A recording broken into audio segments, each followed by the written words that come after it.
52 years. That's how long a global communications interception system existed before the world officially learned about it. 52 years, during which the governments of 5 democratic nations lied to their own parliaments, hunted down journalists, and used their intelligence infrastructure not to fight enemies, but to steal trade secrets from their own allies. This isn't a conspiracy theory. It's been documented by the European Parliament, confirmed by former intelligence officers, and proven by Edward Snowden's leaks. This is the story of Echelon, and it never really ended. Late 80s, a corporate headquarters somewhere in Europe, Frankfurt or Paris. Glass walls, security desks, keypads on boardroom doors. A chief financial officer has just wrapped up months of negotiations with a Saudi state client, a multi-billion-dollar contract. Terms negotiated down to the last comma. All that's left is to send the final draft over a secure line, an encrypted fax, the gold standard for high-level comms back then. The fax goes through, the signal beams up to a satellite, then down to the receiver, just a few seconds. But in those few seconds, while the signal is bouncing through space, someone is reading it. Not the recipient, a third party, in a facility that isn't on any map, in a country officially not involved in this deal, at a listening station that officially does not exist. An operator on shift watches as the intercepted signal drops into a queue. It's been automatically flagged by a system looking for specific keywords: contract terms, final price, signatories, closing date. A few hours later, an American competitor calls that exact same Saudi client. They offer the exact same terms, just 1% cheaper. The European deal falls apart. Nobody can prove a thing. Nobody even realizes what just happened. They'll chalk it up to an inside leak or assume the competitor just pitched better. Or a coincidence. The market's unpredictable. It happens. This was called Echelon. And it didn't just happen once, and it wasn't limited to one industry. It was a global interception grid that ran for decades, while the governments of 5 nations flat out denied its existence. Not espionage against enemies, espionage against allies, in peacetime, on an industrial scale.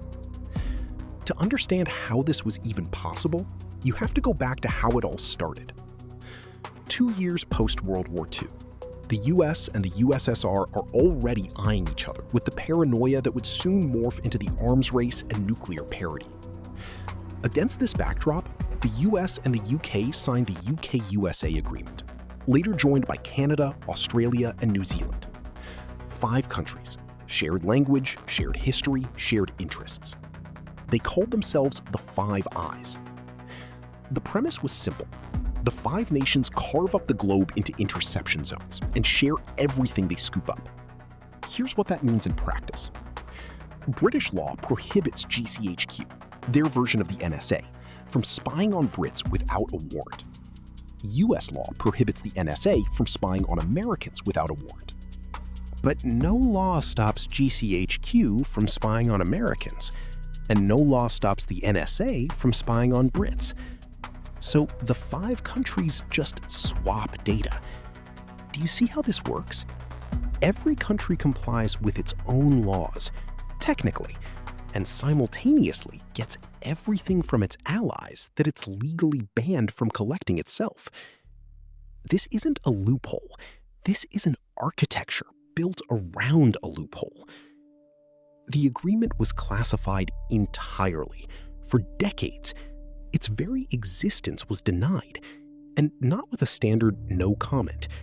We're talking direct lies in response to direct questions. The British Prime Minister in Parliament, US officials in Congress. But you can't completely hide the infrastructure. In Yorkshire, England, at the Menwith Hill military base, massive white spheres started popping up in the late 50s. Not just one, dozens of them. Different sizes, perfectly white, scattered across the green hills like giant alien eggs. Locals saw them every day. They asked questions. The official story kept shifting. Military comms, weather tracking, NATO relays, something technical. Don't ask too many questions. Same story in the Australian outback. Pine Gap Base, miles from any town. Barbed wire, top secret. These spheres, radomes, protective domes covering parabolic antennas, were catching satellite signals. All traffic bouncing off commercial satellites. Phone calls, faxes, telexes, and later, emails. It all went through orbit, and it was physically accessible to anyone with a big enough, accurately aimed ear. Menwith Hill and Pine Gap were exactly those ears. Just think about the scale. A single commercial Intelsat satellite handles thousands of communication channels at once. 10 satellites handle tens of thousands. They beam a cone of coverage down to Earth. Any antenna inside that cone catches everything, indiscriminately, no exceptions. Every call, every fax, every email. The problem wasn't how to intercept it. The problem was how not to drown in it. It's a scale issue. When you tap the planet's entire satellite traffic, you pull in millions of messages a day, billions of words. No army of analysts could read that manually. So in the 80s, the NSA built Dictionary, an automated filter, a software complex that scanned intercepted comms and flagged messages containing preset keywords. The operator on duty didn't read every message. They only saw what the algorithm flagged. The rest was archived or trashed. This was the world's first large-scale automated text processing algorithm used for intelligence, decades before buzzwords like big data or machine learning even existed. And here's the detail that doesn't get talked about enough. The keyword list in Dictionary wasn't just a static military playbook. It wasn't just nuclear, missile, or Soviet. It included company names, tech patents, names of negotiators, contract terms, commercial jargon. Remember the facts from the beginning? That's how it was caught. Not by a guy with headphones, but by an algorithm flagging keywords in a contract draft. Saudi Arabian Airlines, final offer, delivery schedule, flagged, sent to the queue, placed on an operator's desk. A few hours later, a phone call from Chicago to Riyadh. The USSR collapses. The Cold War is over, and a system built to fight the Soviet threat suddenly faces the same crisis as any institution that outlives its original mission. It has to justify its existence. The NSA's budget, tens of thousands of employees, infrastructure across 5 continents, satellites, stations, servers.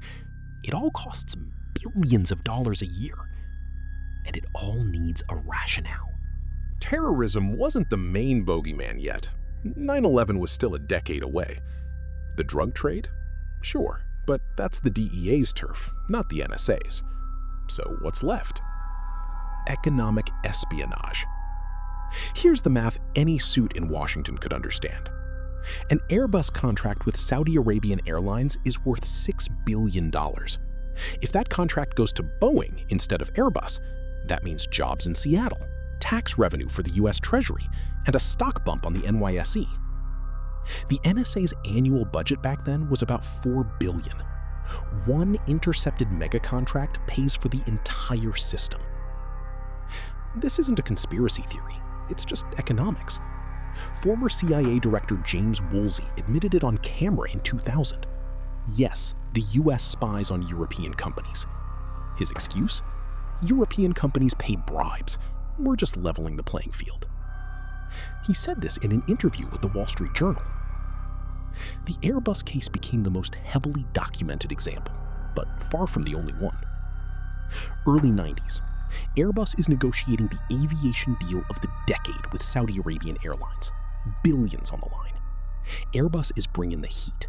Heavy subsidies, great tech, sweet terms. The NSA intercepts the comms between Airbus and the Saudis. The intel is handed over to American competitors, McDonnell Douglas and Boeing. They knew the exact terms of the European offer in real time. Imagine playing poker. Your opponent has a mirror on the wall behind you, showing your hand. Every time you bet, they raise you by exactly $1. Every single time. The contract went to the Americans. French intelligence, the DGSE, investigated.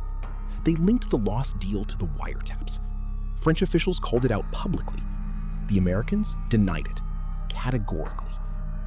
But Airbus wasn't alone. Thomson CSF, a French defense contractor, lost a $1.5 billion radar deal in Brazil. Enercon, a German wind energy company, lost contracts across multiple countries. Siemens lost a massive telecom bid in Indonesia. Every time, the same MO. A European company is negotiating. The comms go over satellite. An American competitor swoops in with an offer that perfectly undercuts the European one. A coincidence? Once, maybe. Twice? Unlikely.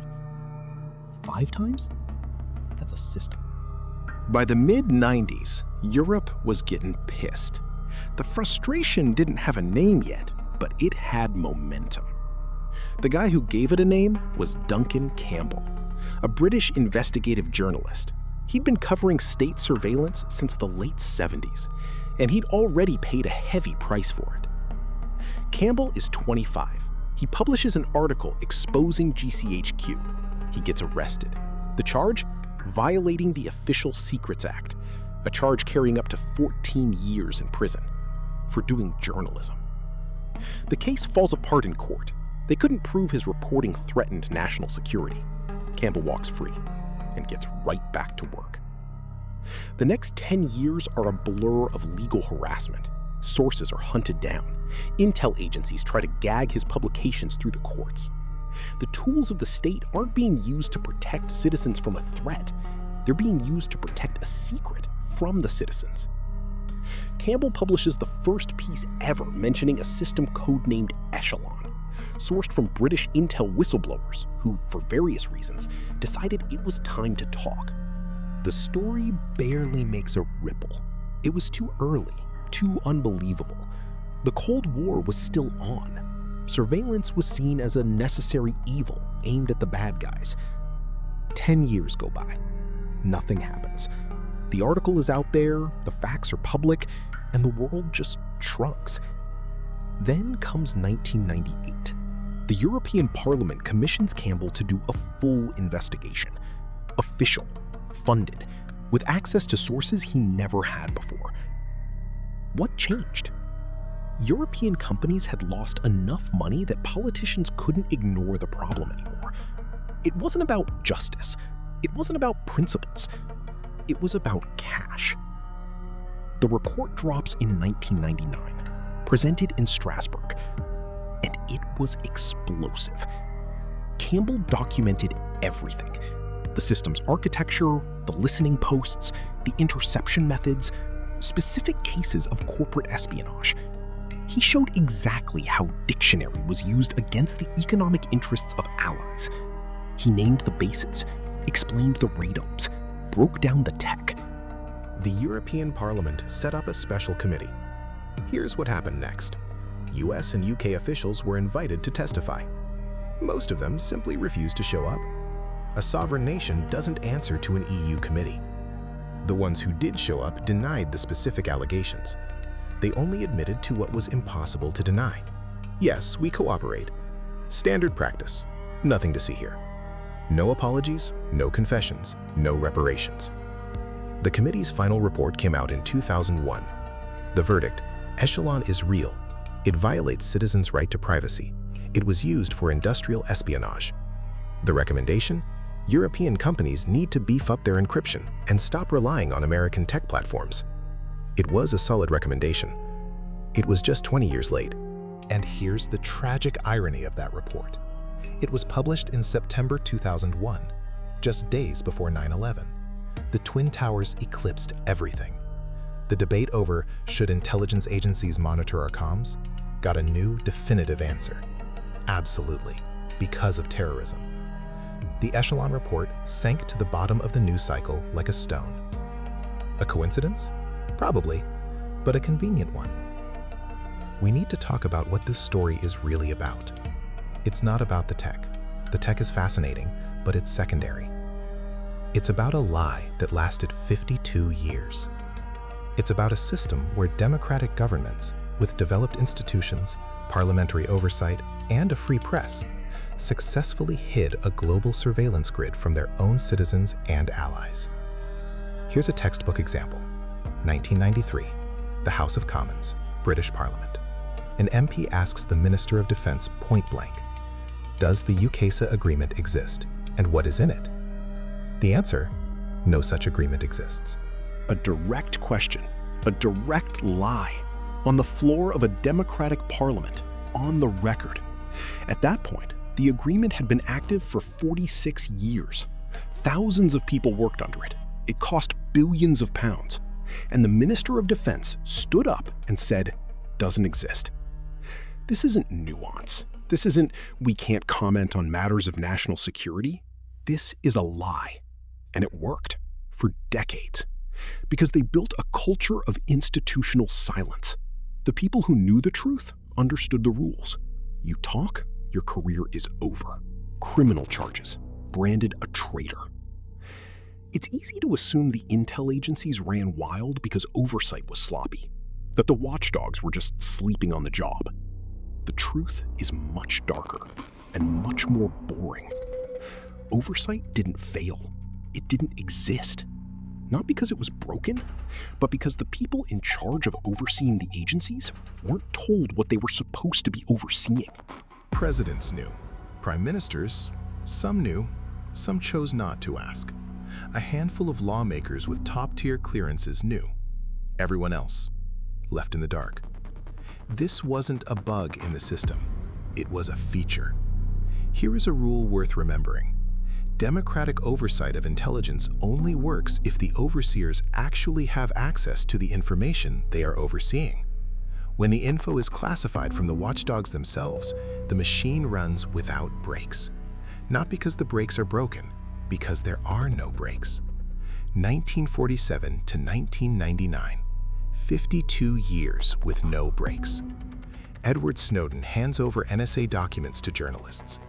The scale is vastly bigger than what Campbell documented in the 90s. Prism, X-Keyscore, Tempora, dozens of programs, thousands of pages. But the core premise? Exactly the same. Echelon pulled signals out of the air, from satellites, physically catching waves. Prism did the same thing, except the data came straight from the servers of Google, Facebook, Microsoft, and Apple. Not intercepting data in transit, tapping directly into the vault. Broader, deeper, more structured. The dictionary of the 80s that scanned faxes for keywords evolved into algorithms that analyze behavior patterns, social graphs, location data, emotional states deduced from text history. Program Muscular, intercepting data at the junction points connecting Google and Yahoo data centers, grabbing it before it even had a chance to be encrypted. No warrants, no court orders, just physically tapping the fiber optic cables. The tech evolved, the principle remained. And there is one glaring fact you only notice if you zoom out and look at the whole timeline. Every single time the system is exposed, we find out it's already moved far beyond what we thought. Campbell exposed Echelon in '88, but by then the system had already outgrown satellite intercepts and was tapping hardlines. The EU Committee exposed economic espionage in '01, but by then the NSA already had direct access to big tech servers. Snowden exposed Prism and X-Keyscore in '13, but by then. And that's where the timeline goes blank. Because whatever is running right now, we won't find out about it for another 10, 20, or 30 years. If we're lucky. If we get another Snowden. The gap between what is actually happening and what the public knows is a constant, measured in decades. That's not paranoia, that's a historical, documented fact. 1947, the signing. 1988, the first leak. 41 years.